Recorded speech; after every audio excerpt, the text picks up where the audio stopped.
Handa ba kayong makinig ng katotohanan? Amen. Matagal pong panahon na tayo po ay inalipin ng maling aral. Nandoon po tayo isinilang sa mga maling aral sapagkat hindi po tayo nagkaroon ng pagkakataon na magbasa ng Biblia. Amen. Matagal po. Ilang taon na naalipin tayo sa tinatawag na maling katuruan na ating kinagisnan patungkol sa kapanganakan ng ating Panginoong Jesucristo. Dito po sa binasa ng ating pong kapatid na si Jamie, glory to God, pinamagatan ko pong The Journey to Worship Jesus. Sabi po natin, ang paglalakbay. Ulitin po natin, ang paglalakbay upang sambahin si Jesus. Palapakan po natin ang ating Diyos. Sa atin pong pagkakaalam sa maraming panahon hanggang sa kasalukuyan, ay nakikita natin sa dekorasyon na tinatawag nating Belen. Sa dekorasyon po ng Belen hanggang ngayon, maraming nadadaya at maraming hindi nakakaunawa sapagkat they don't have the time to read the Bible. At maging kayo, maging tayo, nakatingin pa rin tayo doon sa maling ilustrasyon. Glory to God. Welcome po, mga minamahal namin. Nakatingin pa rin tayo at hangang-hanga tayo sa tinatawag nating, napapansin natin sa mga dekorasyon ngayon, yung tinatawag na Belen. Amen? Ano po ang mga karakter na nandoon sa Belen? Yung baby, and then, yung nanay at tatay, at may tatlong babae pa na nandoon. At mayroong tatlong nakakurunang nakatayong lalaki. Yan po ang ilustrasyon ng Belen. But ito po, do you want to listen to the truth? Amen? Kung minsan umahanga tayo because we don't know. Alam lang natin yun ang itsura ng Belen. But hindi po. The Bible po, nung isinilang si Jesus, wala pong tatlong babae na naroon, kundi only Mary and Joseph and the baby Jesus. At ang sabsaban po ay napakarumi. Ang sabsaban ay tinatawag na pakainan ng mga hayop. Nakakita na ba kayo ng pakainan ng mga hayop? Marumi, malinis. Marumi. Isang maruming lugar na pinagdalhan sa kanya sapagkat kapag binasa natin ang aklat ng Matthew, nung ang Panginoon ay, si Mary ay malapit na pong magsilang, wala pong bahay na tatanggap sa kanya. Sapagkat panahon po yun ng registration. At dahil si Joseph ay taga Bethlehem, umuwi po sila doon sa Bethlehem. Lahat ng taga Bethlehem ay uuwi doon upang magparehistro. Kaya sa mga hotel, wala po silang puwang. Wala po silang nadatnang may bakante. At dahil masakit na talaga ang tiyan ni Mary, may dadaanan po silang mga alagaan ng mga hayop. At doon po sa sabsaban, napahiga si Mary, mismong doon sa pakainan ng mga hayop. Yung sabsaban po, yung pakainan mismo ng hayop, hindi po yung kubo-kubo, kundi nandoon sila mismo sa pakainan, yung kumakain ng hayop. Di ba may mga damo yan? Ganon po yung sabsaban. The manger is a dirty place for the Son of the living God. Napakarumi para sa isang banal na anak ng Diyos na doon isilang. Ano po ang significant ng sabsaban? Maruming lugar. At sa aklat po ng Lucas chapter 2, doon siya isinilang at pagkatapos ang mga anghel ay nagdala ng balita. Kanino? Sa mga babae? No. Kaya sabi ko po kanina, ang hitsura ng Belen ay isang uri ng kalapastanganan sa katotohanan ng Diyos. Ang una pong tinawag ng mga anghel ay ang mga shepherd. Mga lalaki na mga shepherd. Just open your Bible in Luke chapter 2. Glory to God. Verse 8, starting verse 8, makikita po natin mga iniibig ko sa Diyos na maling-mali ang ilustrasyon ng Belen. And the truth will set us free. Amen? Glory to God. Ano ba ang mahalaga sa iyo? Ang katotohanan o ang kasinungalingan? Katotohanan, sapagkat ang katotohanan ay siyang madadala natin sa kalangitan at magdadala sa atin sa buhay na walang hanggan. Only the truth. Okay. In chapter 2, verse 8 ng Lucas, ang sabi po dito sa verse 8, and in the same region there were shepherds out in the field, keeping watch over their flock by night. Marami pong mga shepherd, halimbawa kung ilan sila nandoon sa mga na nagpapakain ng kanilang mga tupa sa gabi, sapagkat ang panahon na yon ay hindi taglamig. Yun po ay panahon na tinatawag ng mga scholars ng Bible ay summer day. Nung maipanganak si Jesus doon sa Sabsaban, sa lugar ng Bethlehem kung saan tagaroon si Joseph, ay mayroon pong mga shepherds na sa gabi ay naroon sa nagbabantay ng kanilang mga alagang mga hayop. Nagpapakain araw at gabi. Sila po ay tagabantay. They are shepherds even in the night. And an angel of the Lord appeared to them, and the glory of the Lord shone around them, and they were filled with great fear. At nagpakita sa kanila ang mga anghel. Can you imagine an angel from the Lord nagpakita sa kanila? Wow, what a beautiful night. Amen? Napakagandang experience at karanasan na ikaw ay pagpapakitaan ng mga anghel. Kapag ang mga anghel ay nagpapakita, may dala silang balita. Kaya huwag kayong maniniwala na kapag ang anghel nagpakita sa isang tao, ay wala siyang sasabihin because they are messenger of the Lord. Amen? At marami po sa ating mga relihiyon, nakakita ako ng anghel doon sa puno ng mangga. Nakakita ako ng anghel na nakatayo sa ibabaw ng dahon ng nyug. Pero kung sasabihin mo, ano ang sinasabi ng anghel? Wala, basta nagpakita. No, a messenger will speak because an angel is a messenger. Meron bang messenger na walang sasabihin? Kung ipadala siya sa iyo, halimbawa kay Aljos, ipapadala ng Diyos ang isang anghel, may sasabihin siya sa iyo, Aljos. Even in dreams, kung makakita ka ng anghel sa panaginip, may sasabihin siya sa iyo.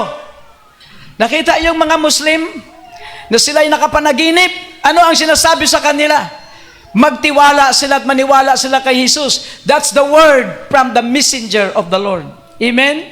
Kaya yung mga anghel na dumating sa mga shepherd, may magandang balita sa kanila. Ang sabi sa kanila, huwag kayong matakot sapagkat sa panahon ninyong ito, sa araw na ito, ay isinilang ang tagapagligtas. That's the word of the messenger, an angel from the Lord. Palapakan po natin ng Diyos. Kaya kung managinip kayo ng anghel at walang sasabihin sa iyo, hindi po yun anghel. Baka si Satanas yun, nag-anyong anghel. Amen? Glory to God. For unto you is born this day in the city of David a Savior, who is Christ the Lord. And this will be a sign for you. You will find a baby wrapped in swaddling clothes and lying in a manger. binalot ng lampin o damit ang isang batang isinilang sa sabsaban na napakarumi.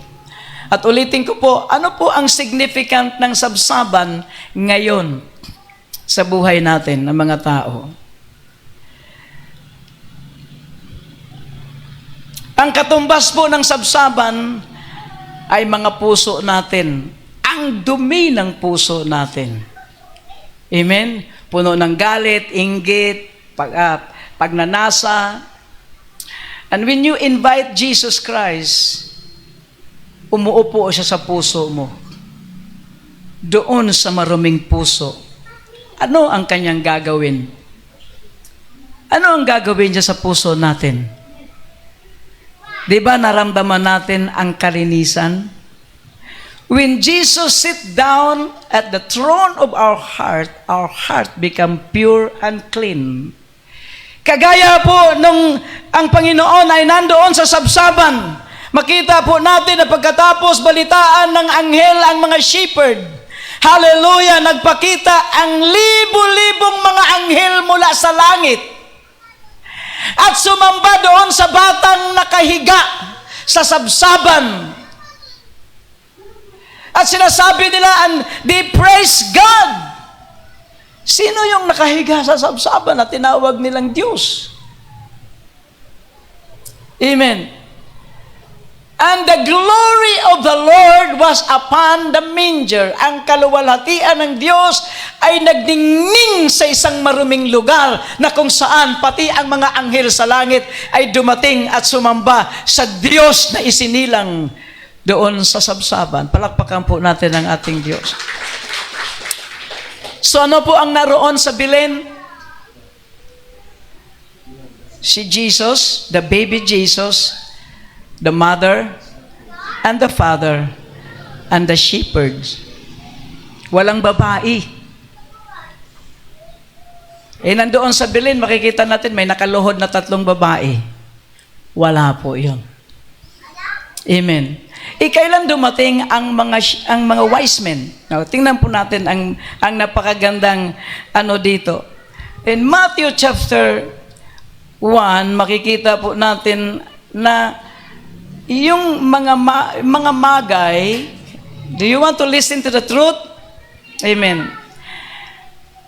The wise men, sila po ay mga astronomers, they are not a prophet. Hindi po sila mga propeta, they are an astronomologist. Ano ba tawag dyan? Yung mga nag-aaral sa mga buwan, nag-aaral sa panahon, nag-aaral sa mga planeta. They are astronomers ang tawag doon. Mga astronomers. They are astronologists. Mga nag-aaral, sila po yung mga scientists sa unang panahon. Hindi pa develop ang kanila pong ang siyensya sa panahon na yon, but they understand, they have the understanding of the Word of God na kahit sila ay mga scientists, they are a believer of God. At sa kanila pong pag-aaral sa mga astronomy, sa kanilang pag-aaral, mayroon silang paniniwala na may Diyos at ang Diyos ay may pangako na magpapadala siya ng kanyang tagapagligtas at ito ang inahanap ng mga wise men. Kaya tinawag silang the wise men from the east. Nung binasa kanina, mayroon ba kayong napansin doon sa pagbabasa kanina? Okay, basahin natin muli. So itong mga astronomers, mga wise men ay dumating doon kay Herod. Sa chapter 2 ng Matthew, verse 1, before po dumating yung 8, yung verse 8, ay makikita natin na the astronomers came to Herod, the king.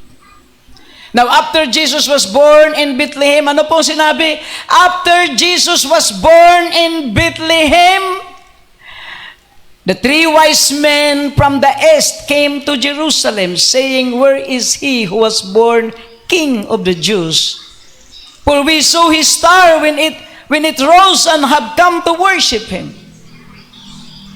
Yung 3 wise men na nakaalam sa star of Jesus, not the star of David.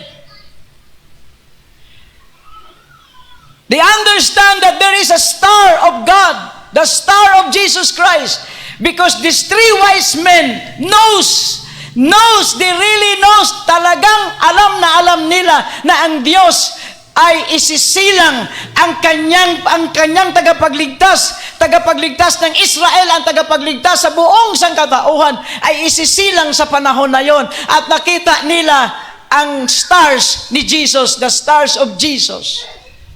Because Jesus Christ said, I am the bright morning star. Jesus is the bright morning star. He is not the star of the night. He is the bright morning star. Amen. Magkaiba po yung bituin sa gabi. Pagdating ng araw, wala na. Pagdating mga alas 2 ng madaling araw, wala na sila. But the morning star shall appear even in the day.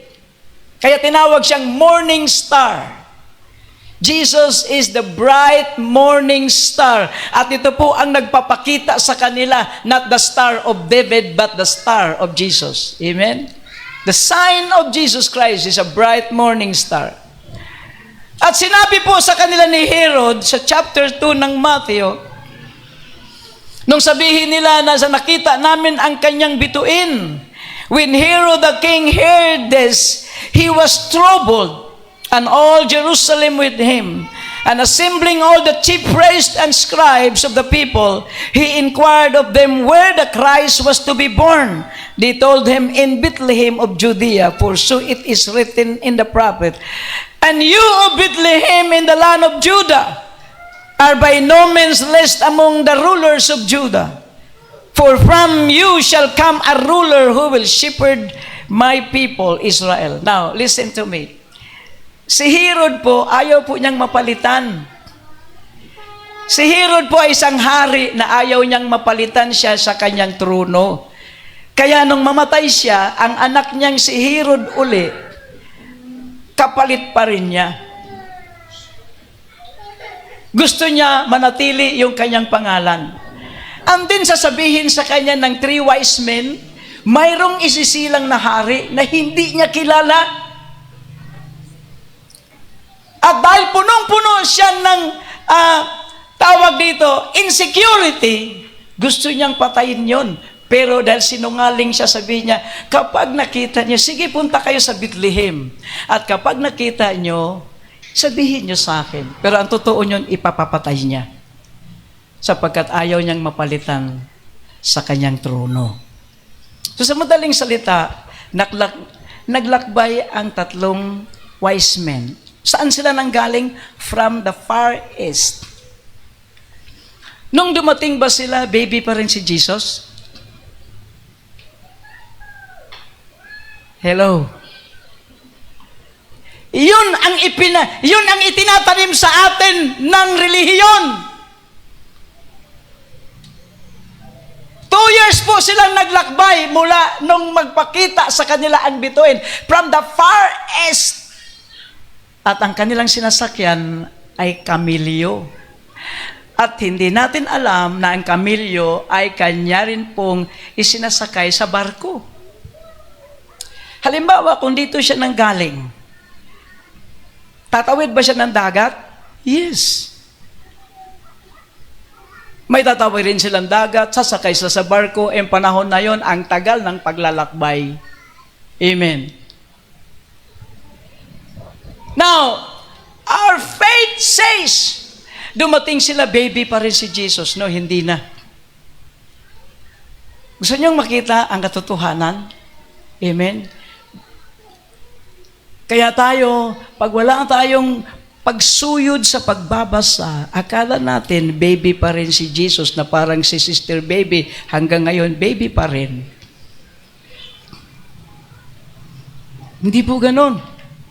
2 years po silang naglakbay. Glory to God. Patuloy tayong magbasa. Amen? Glory to God. Palapakan po natin ang ating Diyos. So, sinabihan sila ni Herod by lying, yung kasinungalingan. And he sent them to Bethlehem and said, "Go, search diligently for the young child." Ano po? Young child. Kasi 2 taon na bago sila dumating. Mula nung makita nila ang star, naglakbay na sila. And they came from the far east. Napakalayo ng kanilang nilakbay. At dumating sila. Hindi na po baby si Jesus. Tingnan natin. At wala na po siya sa sabsaban. Wala na. Tapos na yon.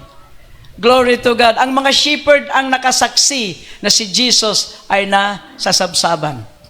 But after that day, glory to God, siyempre, aalisin na sila doon. Wala na sila doon. Saan sila nadatnan ng wise men? Now listen to this.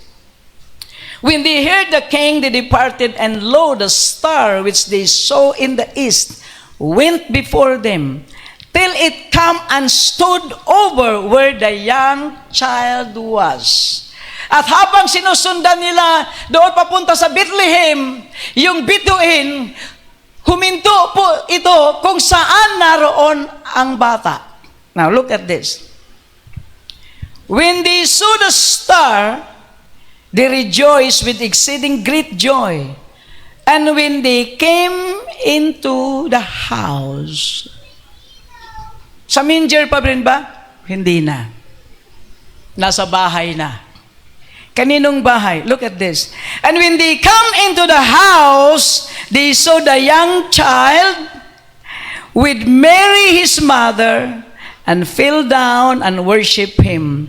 And when they opened their treasures, they presented unto him gifts, gold, frankincense, and myrrh. Ano na po si Jesus? Bata na. Ilang taon? Maaring 2.5 years. He was already a child. At wala na po siya sa manger. Kaya yung Belen na nandoon ang 3 hari, it's wrong. 2 years po silang naglakbay nung magpakita sa kanila, nung unang araw na nagpakita sa kanila ang stars ni Jesus, sinundan na po nila ito for 2 years. Yung nagpakita sa kanila ang bituin, yun yung araw na isinilang si Jesus sa sabsaban. Saan po na nakita si Jesus? Sa sabsaban o sa bahay? Sa bahay. Amen. Sa bahay na po, maayos na si Jesus. Bata na siya, sanggol na siya. Talagang, siguro marunong nang maglakad. Amen. Nung araw, tandaan niyo po ito, nung araw na nagpakita sa kanila ang star ni Jesus, yun yung gabi na si Jesus ay isinilang sa sabsaban, and they began their journey. Now, what is the purpose of their journey? Para lang makita ang bata? No. Para makita nila ang katuparan ng pangako ng Diyos na mayroong sanggol na isisilang na siyang magliligtas sa buong katauhan. At ang pagkasilang ni Jesus ay kaganapan sa salita ng Isaiah chapter 7, Isaiah chapter 9, God is with us. Wala siya sa loob natin, kundi nasa sanglibutan siya. God is with us. And when He died on the cross, He died for us. God for us. And when He sent forth His Spirit, God in us. Palapakan natin ang ating Diyos. Hindi siya nanatiling God with us.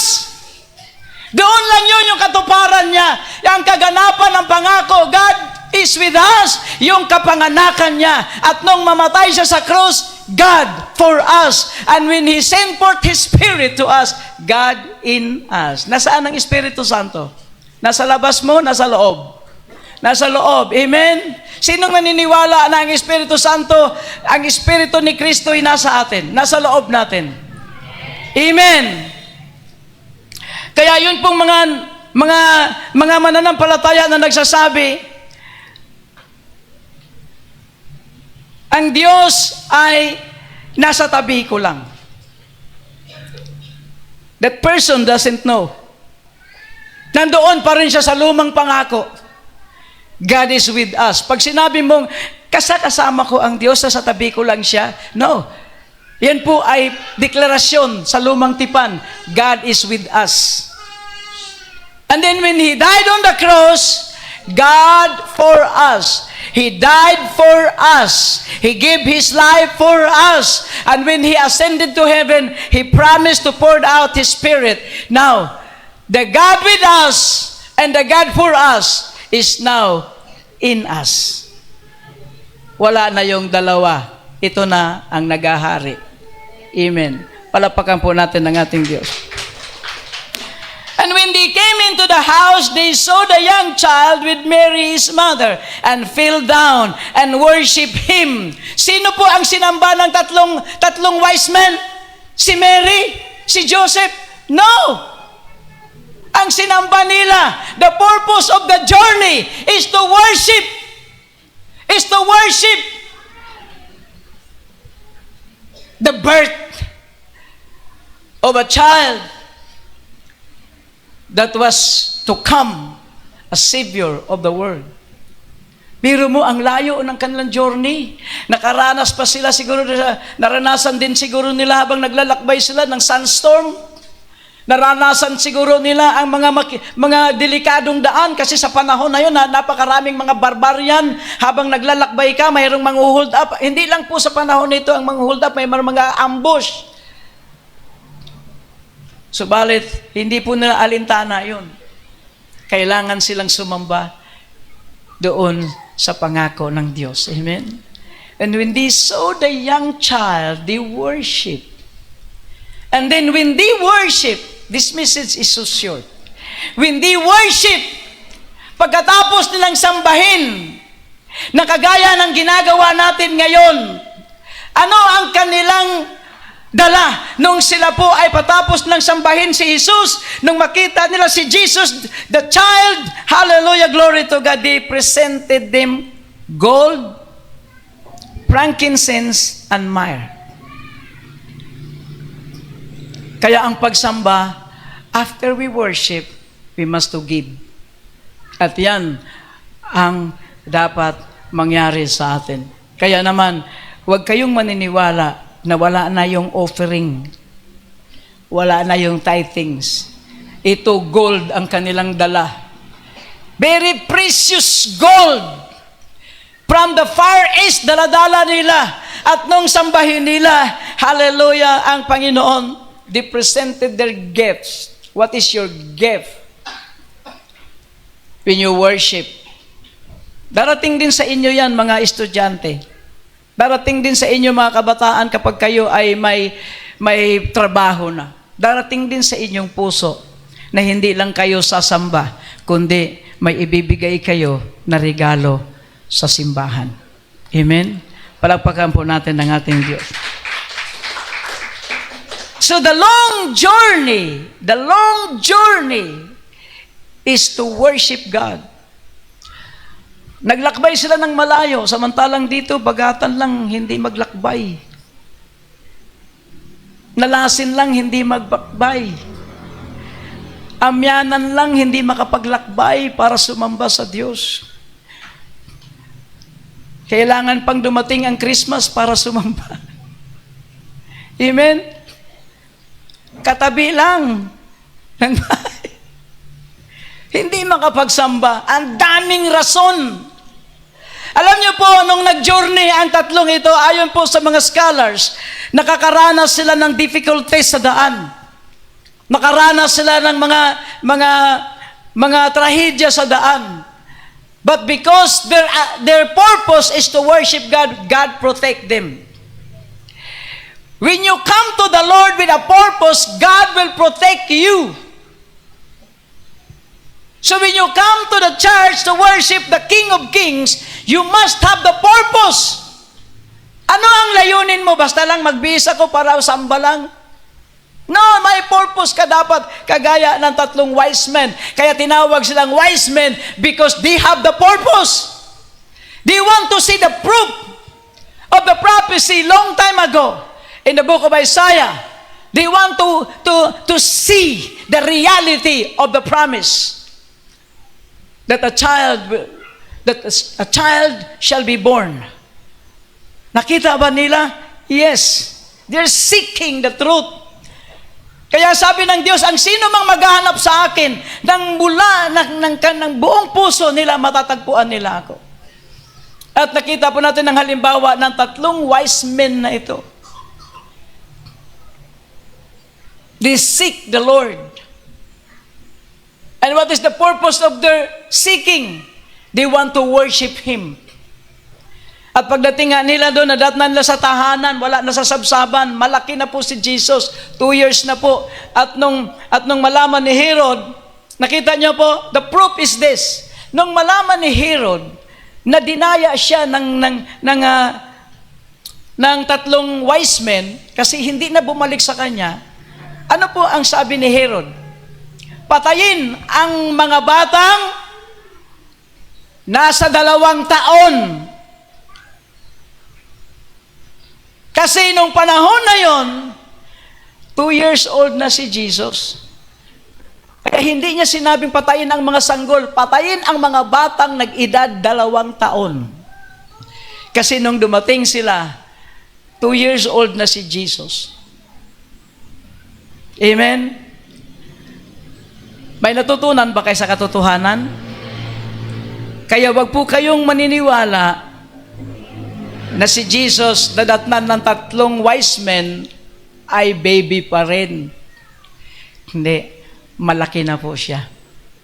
2 years in journey. At nung makita nila, glory to God, they worship Him. They give something to the Lord. Amen? Pero mo yung gold, dala-dala nila. Yung frankincense po, pabango po yun eh. Pabango po yun, yung frankincense. Ang bango po niyan. Kaya tinatawag nilang pangtaboy ng mga pantaboy ng engkanto. Hindi po yung pantaboy ng engkanto. Naku, Diyos ko, por santo. Yan po ay handog para sa Diyos. Ang mga pabango. Mamahalin po yung frankincense sa kanilang panahon. Ngayon kasi napaka-ordinaryo na lang. Amen? Pero sa kanilang panahon, napaka-precious po ng frankincense at ng myrrh. Ang myrrh po, may 3 simbolo po yan, pero hindi po diyan sa panahon na ito na ating pag-aralan. May simbolo po ang 3 iyon. At yun po ay nakakonekta sa gagawin ni Jesus. The gold, the frankincense, and the myrrh is connected to the works of Jesus Christ. Ganon din po ang pagbibigay natin sa church, may koneksyon. Ano po ang koneksyon? To support the ministry. To support the gospel. Kasi kung wala pong magbibigay, wala nang preacher. Wala na. Kagaya na nangyari sa aklat ng Malakay. Bakit po walang mga preacher? Bakit walang mga pare? Sapagkat wala nang nagbibigay.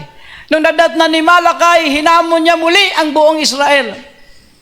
Ang sabi niya, dalhin ninyo ang inyong mga kaloob sa bahay-sambahan. Sapagkat sa panahon na yon, wala na pong manggagawa, wala na ang mga Levites, nagtatrabaho na ang mga workers, wala nang tao sa simbahan. At ayaw ng Diyos na mangyari sa atin ngayon yon. Amen? Kailangan natin ng support. When you come to the church, see to it that when you give, there is a purpose. Hindi lang, basta magbigay ako. May purpose po yan. Amen? In connection with the works and the works of the ministry, dapat po may purpose. Hallelujah, glory to God. So ito po yung kasaysayan na atin pong dapat mapatunayan. Glory to God. So ang journey po ay para sa pagsamba. Ang journey ay para ibigay ang kanilang kaloob sa ating Panginoon. And grabe ang kanila pong naranasan. Ang sabi nga po ng ekspekulasyon, ng pagkatapos nilang umuwi, 1 o 2 sa kanila ang namatay sa daan. Sapagkat nung umuwi sila, there is a storm, sunstorm. Spekulasyon lang po yun ng mga scholar. Na 2 o 1 sa kanila ang namatay pag uwi. Ganon po kahalaga ang kanilang ginawa. That's why their name is written in this book. Amen. Kung mahalaga ang ginagampanan mo sa buhay ng ating Panginoong Jesucristo, to support the ministry, lalo na ngayong the 2026, glory to God, we must to do something. We must to do something to support the ministry. Kailangan meron tayong gagawin para ang ministry ng ating Panginoon sa lugar na ito ay makilala at ma-introduce sa mga tao. Amen? That's our purpose. Kailangan po natin na gawin ang gusto ng Diyos na gawin natin. In verse 12, and being warned of God in a dream that they should not return to Herod, they departed into their own country another way. Kaya nung makita, nung sinabihan sila ng Diyos na wag na kayong bumalik kay Herod, nag-iba na po sila ng kanilang landas. At hindi na sila dumaan muli kay Herod.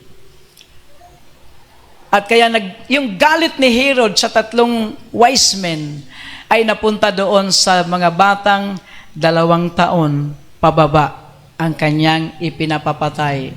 Let us all stand and give glory to God Almighty. This is the story, the truth, the history of the 3 wise men coming with a long journey just to worship the Lord. Sa atin, ang lapit na mga bahay natin, kung minsan tamad na tamad pa, walang journey. Amen.